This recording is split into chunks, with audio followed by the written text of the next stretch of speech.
This is the second example on the friction note. A 20 kilogram toboggan is pulled along at a constant speed. Constant is important.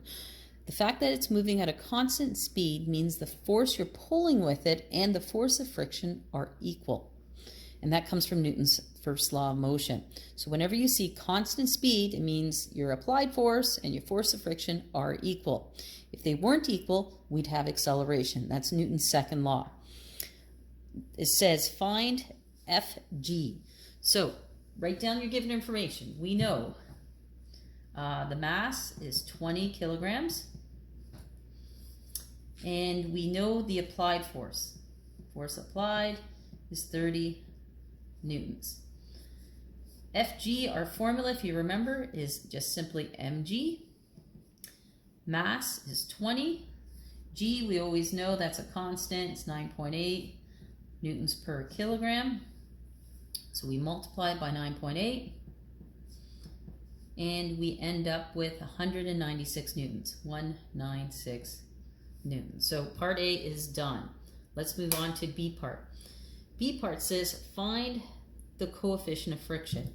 We know our formula for friction is force of friction is equal to mu mg. We also know what the applied force is and that it's traveling at a constant speed. When it's at a constant speed, our 20 kilogram mass, we know that our force applied and our force of friction have to be equal. So I can plug in for my force of friction my force applied value, which is 30 newtons. We know everything else. We know mass and gravity. Next thing I need to do is just rearrange this formula for mu. To get mu all alone, divided by mg, divided by mg.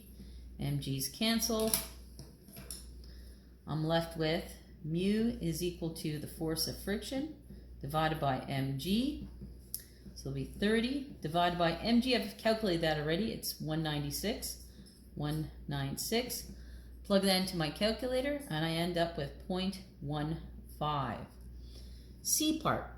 It says how much force is needed to pull the toboggan if two 60 kilogram girls are sitting on it.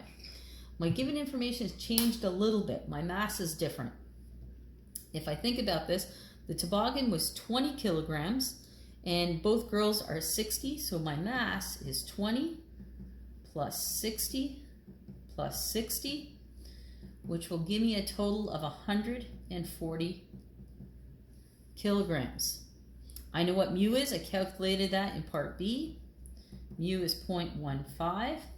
Now all I need to do is plug it into my formula. Force of friction is equal to mu mg, 0.15 times 140 times 9.8, and I get 205.8 newtons.